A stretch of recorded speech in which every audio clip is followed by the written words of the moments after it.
आपण पाहत आहात स्वराज्य न्यूज, सत्य हेच जे तुमच्या समोर।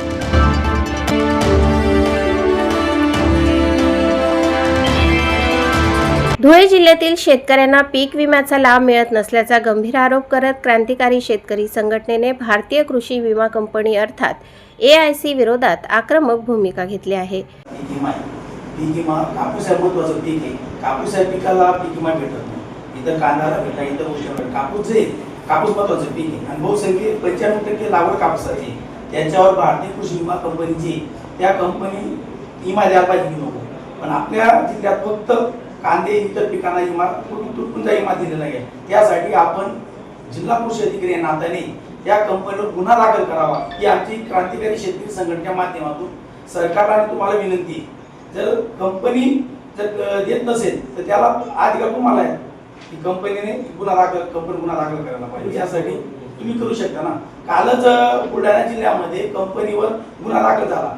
त्याच पद्धतीने आपल्या धुळे जिल्ह्यात शेतकऱ्यांच्या वतीने आपण गुन्हा दाखल करावा आणि संपूर्ण जिल्ह्याला कापूस पीक विमाचा लाभ मिळावा ही आम्हाला।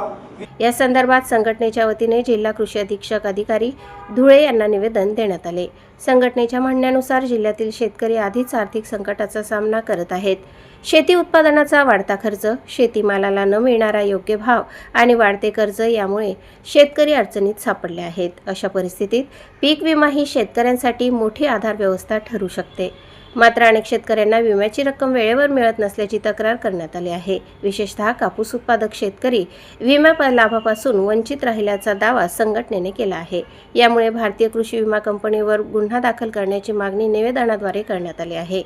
शेतकऱ्यांना त्यांच्या हक्काचा विमा तात्काळ मिळावा आणि संबंधित कंपनीवर कठोर कारवाई करण्यात यावी अशी मागणी संघटनेने प्रशासनाकडे केली आहे। आता या मागणीवर कृषी विभाग आणि प्रशासन काय भूमिका घेते याकडे जिल्ह्यातील शेतकऱ्यांचे लक्ष लागले आहे। प्रतिनिधी अजय पाटील आणि वृत्तनिवेदिका सीमा पाटील सह स्वराज्य न्यूज धुळे।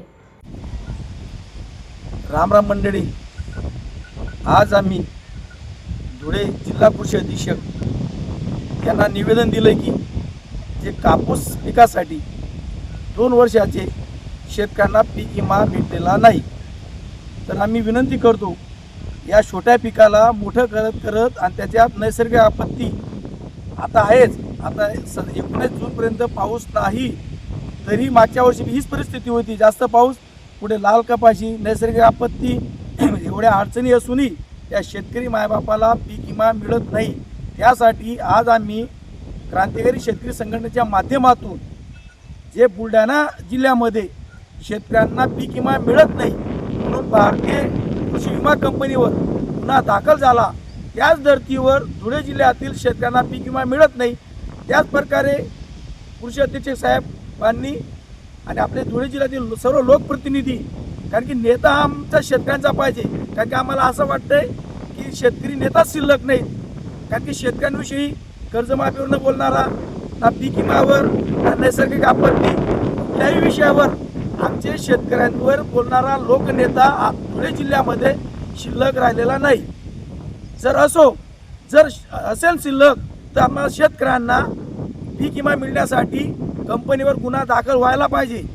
आमचे धुळे जिल्ह्याचे पालकमंत्री जयकुमारजी रावल साहेब, आपण जर पीक विमा मिळत नसेल तर आपण पुढाकार घेऊन आमच्या धुळे जिल्ह्यातील आपल्या सर्व शेतकऱ्यांना पीक विमा जर भेटत नसेल तर सदरहून त्या कंपनीवर गुन्हा दाखल करण्यासाठी सर्व आमदार व खासदार मंडळींना आम्ही शेतकरी संघटनेच्या माध्यमातून विनंती करतो की आम्हाला पीक विमा जोपर्यंत मिळत नाही तोपर्यंत कंपनीवर गुन्हा दाखल व्हायलाच पाहिजे।